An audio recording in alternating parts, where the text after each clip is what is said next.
नमस्कार। आज हम आपके समक्ष प्रस्तुत करते हैं श्रीन प्रकाशन की पहली पुस्तक शांकरी, एक अतृप्त धारा, जिसमें देवी नर्मदा का यात्रा वृत्तांत व उनसे जुड़े कुछ आध्यात्मिक तथ्य भी बताए गए हैं। तो आइए जुड़िए इस यात्रा से। मसीह का जन्मदिन संसार के समस्त सच्चे संतों, ईश्वर पुत्रों और मसीहाओं का सेलिब्रेशन डे। बड़ा दिन। जब से खोखसर में महाजन जी ने साई खेड़ा के बारे में कहा था, तभी से वहां जाने का मन कर रहा था। क्रिसमस की छुट्टी का लाभ उठाते हुए आज प्रोग्राम बना ही लिया। जैसा कि महाजन जी कह रहे थे, साई खेड़ा होशंगाबाद में न होकर नरसिंहपुर जिले में आता है। बॉर्डर पर होने से कंफ्यूजन होगा शायद, और उन्होंने होशंगाबाद में बता दिया था। पर जो होता है अच्छा ही होता है। हम अपने जिले में मानकर ही प्रोग्राम बना चले थे। जब पिपरिया से शर्मा वाहन चालक को बिठाया, तब मालूम पड़ा कि दूसरा जिला है उस स्थान का। पर जब निकल ही आए हो तो होशंगाबाद से 150 किलोमीटर का रास्ता तय कर बनखेड़ी होकर पहुंचे साई खेड़ा। तब मेरे साथ लाखे, अमजद और शर्मा थे। मैंने तो कल्पना की थी कि कोई छोटा सा गांव होगा साई खेड़ा, किंतु पहुंचने पर पता चला कि गांव नहीं कस्बा है। ठीक ठाक पूरी बसाहट पार कर दाई और दादा दरबार का रास्ता मिला। दादा दरबार ठीक ठीक बना था, न ज़्यादा बड़ा और न ज़्यादा छोटा। बाहर के कवर्ड बरामदे में अनवरत धूनी जल रही थी। बरामदे से लगा एक बड़ा हाल था, जिसमें दादाजी धूनी वाले की सुंदर संगमरमर की मूर्ति बैठी हुई मुद्रा में प्रतिस्थापित थी। अंदर जाकर दर्शन किए लोग आ जा रहे थे, दरबार में हाजिरी लगा रहे थे। कुछ देर दादाजी के सामने बैठे, अच्छा लगा। बरामदे में आकर धूनी की परिक्रमा की। मैं बाहर निकला, देखा एक सज्जन मोटरसाइकिल के पास खड़े थे, जो अभी अभी दरबार से बाहर निकले थे। उनके साथ एक महिला भी थी। आप क्या यहीं रहते हैं? मुझसे रहा नहीं गया। नहीं, गाडरवाड़ा से आए हैं। पास में ही होगा, 30 किलोमीटर दूर है। क्या आते रहते होंगे? हाँ, हर सप्ताह आते हैं। कब से आ रहे हैं? बहुत साल हो गए, 2011 से लगातार आ रहे हैं। ऐसा क्या हुआ कि यहाँ आने की प्रेरणा मिली? मेरी पत्नी बहुत गंभीर बीमारी थी। एक महात्मा मिले, उन्होंने कहा कि 5 मंगल नर्मदाओं में नहाओ और दादाजी धूनी वाले के स्थान पर साई खेड़ा जाकर भभूत लो। हमने किया और मेरी पत्नी बिना किसी दवा के ठीक हो गई। तब से नर्मदा माई और दादाजी में ऐसी लगन लगी, हम दोनों हर मंगल यहाँ आते हैं। उन्होंने पास खड़ी अपनी पत्नी की ओर इशारा करते हुए कहा। क्या हुआ था इन्हें? मेरा अचरज बढ़ता जा रहा था। कैंसर, उनका उत्तर था।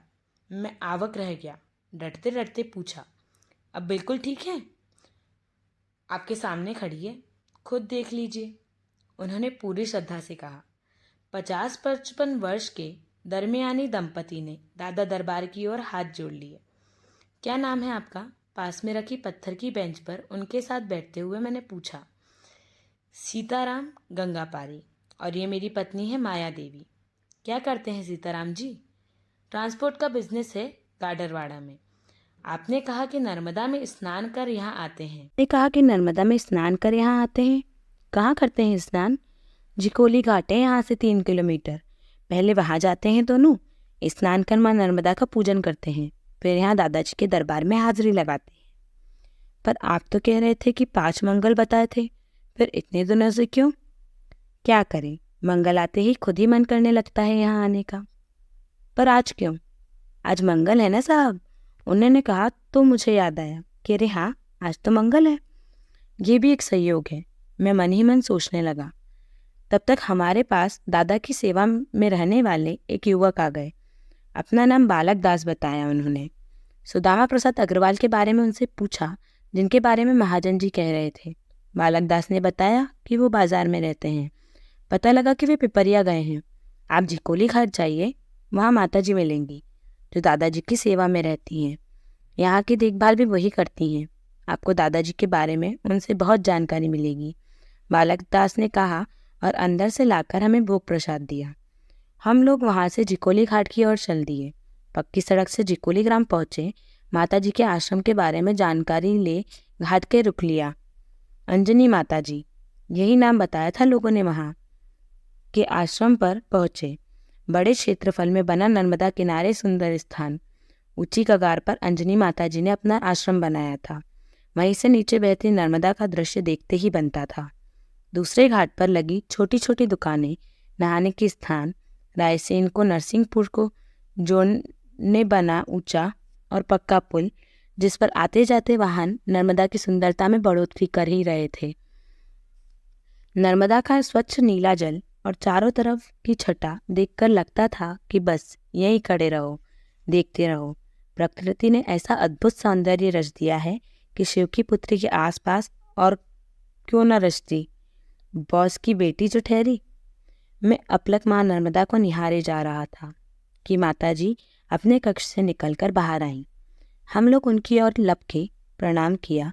उन्होंने आशीष दिया और बरामदे में पड़े सोफे पर बैठ गईं। यही कोई 50-52 वर्ष की उम्र दिख रही थी। स्वस्थ शरीर पर गेरुए वस्त्र से बड़ा प्रभावी व्यक्तित्व लग रहा था उनका।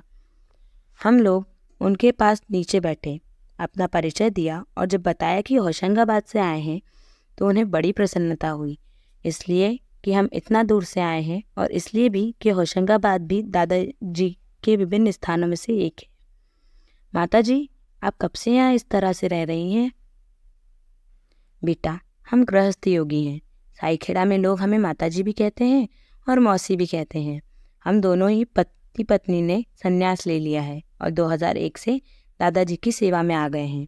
साईखेड़ा की व्यवस्था महाराज जी, उनका मतलब अपने पति से था, संभालते हैं। और यहाँ के सौंदर्य ने आपको आश्रम बनाने को प्रेरित किया होगा शायद, मैंने पूछा। माई का सौंदर्य तो है ही, पर प्रेरणा हमें गुरुजी ने दी थी। गुरुजी बोले तो? हमारे गुरुजी बर्फानी बाबा, नाम सुना होगा तुम लोगों ने। हाँ, सुना है। वे और दादाजी के समकालीन रहे हैं। दादाजी से उम्र में छोटे थे और उन्हीं के प्रताप से इनका नाम बर्फानी बाबा पड़ा। कैसे? इनका नाम हरिदत्त था। दादाजी ने इनका हिमालय में कायाकल्प किया था, तब से ये बर्फानी बाबा कहलाने लगे। अभी भी स्वस्थ हैं और उम्र 240 वर्ष से अधिक है। पूरा किस्सा बताएं माताजी, आश्चर्य से मैंने पूछा। तुमने गौरीशंकर महाराज का नाम सुना है? तुम्हारे होशंगाबाद में ही उनकी समाधि है। हाँ माताजी, खोखसर में है, मैंने कहा। वहाँ गए हो कभी? वहीं जाकर तो चक्करगन्नी बने हुए हैं, मैं मन ही मन बुदबुदाया। कुछ कहा तुमने? जी, यही कि गए हैं, अभी 8 दिन पहले ही गए थे। गौरीशंकर महाराज त्रिकालदर्शी थे, लगातार अपनी जमात के साथ नर्मदा परिक्रमा करते थे। उनकी जमात में 400 से अधिक साधु चलते थे, हाथी घोड़ा अलग। पूरी जमात की भोजन व्यवस्था नित्य सुचारू रूप से होती थी। वे सामग्री का परिग्रह नहीं करते थे। परिग्रह क्या? लाखे ने पूछा। मतलब संग्रह। जहाँ जैसी सामग्री बची उसे वहीं छोड़कर जमात के साथ आगे निकल जाते थे। अगले पड़ाव पर भोजन व्यवस्था स्वतः ही हो जाती थी। नर्मदा जी उन्हें सिद्ध थी, माई से सीधे बात होती थी उनकी। एक बार किनारे पर बैठे थे कि नर्मदा जी ने प्रेरणा दी कि रेत में खुदाई कर हंडा निकाल लें। हंडा? मेरे मुख से निकला। धातु का बहुत बड़ा बर्तन, मटके जैसी बनावट का, जिसमें कोई वस्तु, अधिकतर सोना चांदी रखकर मुख बंद कर भूमि में गाड़ देते थे। उन दिनों वही बैंक थी। फिर क्या हुआ? शर्मा जी ने जिज्ञासा प्रकट की। गौरीशंकर महाराज बोले, मोड़ी तू देती तो है, क्या करना हंडा का? मोड़ी? मेरे मुख से अचरज से निकला। हाँ, वो नर्मदा माई से मोड़ी कहते थे। अच्छा, फिर? मेरा कौतूहल जगा। मेरी क्या, सभी की यही दशा थी उस समय? नहीं पिताजी, मेरे कहने पर खोदो, नर्मदा माई ने कहा। अच्छा, वो मोड़ी तो वो पिताजी? लाखे ने जोड़ा। हाँ, महाराज तो साक्षात शंकर का ही रूप थे, भाव विवरम बोली माताजी। फिर क्या हुआ? मैं और शर्मा जी दोनों एक साथ बोल पड़े। फिर क्या? महाराज ने कहा अपने शिष्यों से कि खोद लो, जब मोड़ी कह रही है तो। वही रेत खोदा गया और थोड़े ही नीचे एक बड़ा हंडा दिखा। शिष्यों ने निकाला। गौरीशंकर महाराज ने ढक्कन हटाया तो उसमें से एक 5-6 वर्ष का बालक था। कहते कहते माताजी की आंखें भर आईं। बालक? हाँ, बालक, वो भी जिंदा। महाराज जी ने उसे निकाला। वे समझ गए कि उनकी बार बार मांग पर नर्मदा ने ही शिव शंकर से हटकर उन्हें उनके पास भेजा है। बालक का नाम रखा केशवानंद और शिक्षा के लिए उसे काशी भेजा। अल्प समय में वह बालक काशी से वापस आ गया और महाराज के साथ जमात में चलने लगा। जब कुछ बड़ा हुआ तो जमात का भोजन प्रबंध देखने लगा। कुछ क्षण रुककर पुनः बोलना शुरू किया माताजी ने। युवा होते ही उस बालक के चमत्कार प्रसिद्ध होने लगे। धीरे धीरे जमात में वह श्रद्धा का केंद्र बन गया। गौरीशंकर महाराज ने जाना कि इस अद्भुत युवा को जमात से अलग हो स्थान स्थान पर जगत कल्याण के लिए कार्य करने चाहिए, और इसलिए एक दिन उन्होंने केशवानंद को उनके प्रशंसक छोटे बालक हरिदत्त के साथ जमात से मुक्त कर दिया। गुरु की इच्छा अनुसार केशवानंद ने भ्रमण शुरू किया। वे जहाँ भी जाते दूनी रमाते, और इस तरह उनका नाम पड़ा दूनी वाले दादाजी। बालक हरिदत्त दादाजी का प्रिय शिष्य बन गया था। स्थान स्थान पर घूमने, लोगों की कष्ट निवारण करने के बाद दादाजी सन 1901 में यहीं पास में नर्मदा के किनारे सिरसिरी संदूक ग्राम में एक विशाल वृक्ष के में से प्रकट हुए। फिर क्या हुआ माताजी? सब रोमांचित हो पूछ रहे थे। कुछ ही समय वहाँ रहे कि एक दिन अचानक साईखेड़ा ग्राम में आ गए और तब से लगातार 1928 तक साईखेड़ा ग्राम में ही रहे। वहाँ एक माल गुजार थी जीजीबाई। उनके एक भाई गुम हो गए थे जिनकी शक्ल दादाजी से मिलती थी। जीजीबाई ने उन्हें ही अपना भाई मान लिया। दादाजी ने भी अपनी बहन जीजीबाई से खूब रिश्ता निभाया। वे सिर्फ जीजीबाई के बनाए टिक्कड़ ही खाते थे। ये तो अंग्रेज़ों का समय था ना, मैंने जोड़ा। हाँ, और एक बार गांधी जी दादाजी से मिलने साईखेड़ा आए थे। दादाजी ने उन्हें बड़ी लाठी और एक बकरी रखने की सलाह देकर कहा कि वो देश को आज़ाद करा देंगे।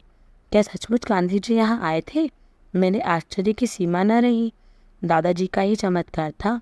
जो ट्रेन गाडरवाड़ा रुकती नहीं थी, तकनीकी खराबी के कारण उस दिन रुकी और ट्रेन में बैठे गांधी जी उतरकर दादाजी से मिलने पहुंच गए। अद्भुत। 1928 के बाद दादाजी कहाँ गए? साईखेड़ा छोड़ने के बाद वे घूमते भ्रमण करते 1930 में खंडवा पहुंचे और वहीं कुछ ही दिनों में उन्होंने समाधि ले ली। पर समाधि में जाने के पूर्व ईशतुल्य दादाजी ने 4 लोगों के जीवन में अत्यंत विशेष कार्य किए। कहते हुए वे फिर मौन हो हम लोगों को निहार रही थी। कौन से 4 लोग माताजी? मैंने पूछा। साईं बाबा शिरडी वाले, ताजुद्दीन बाबा नागपुर वाले, गजानन महाराज शेगांव वालों की सिद्धि को बढ़ाया, जिन्होंने अपने अपने स्थान पर दैवीय कार्य किए और जो आज भी पूजे जा रहे हैं। भावुक हो गई माताजी बोलते बोलते। और चौथे? जिज्ञासा हुई मुझे। चौथे थे दादाजी के शिष्य हरिदत्त। उनका क्या हुआ? शर्मा ने पूछा। वे ही तो हैं बर्फानी बाबा, मेरे गुरु जी। अभी तक वो हैं? ये कैसे संभव हो सकता है? बेटा, संतों के लिए कुछ भी असंभव नहीं है। जलजलाई आंखों से वे बोली। हरिदत्त के शिष्यत्व से प्रभावित हो दादाजी ने उन्हें आशीष दिया कि वे हिमालय में जाकर अपने आप को गला दें। वे उनका कायाकल्प करेंगे। शिष्य ने गुरु की आज्ञा का पालन किया और स्वयं को हिमालय की बर्फ में गला दिया। तब समाधि में जाने से पूर्व दादाजी ने उनका कायाकल्प कर उन्हें नवीन जीवन दिया। योग परंपरा अनुसार बर्फानी बाबा की आयु 240 वर्षों से अधिक है। उनकी वाणी को विराम मिला जब खाना बनाने वाली अम्मा ने आकर कहा कि भोजन प्रसादी तैयार है। माताजी की आज्ञा से हम लोगों ने भोजन प्रसाद लिया और आश्रम में बने दादाजी और बर्फानी बाबा के स्थान पर माथा टेका और चल दिए सिरसिरी घाट की ओर। चलिए हमारी इस यात्रा को फिलहाल यहीं विराम देते हुए जहाँ इन शब्दों को रोका था, आने वाले एपिसोड में वहीं से प्रारंभ करेंगे और देवी नर्मदा से आपको परिचित कराएंगे। तो जुड़े रहिए हमारे साथ। नर्मदे हर।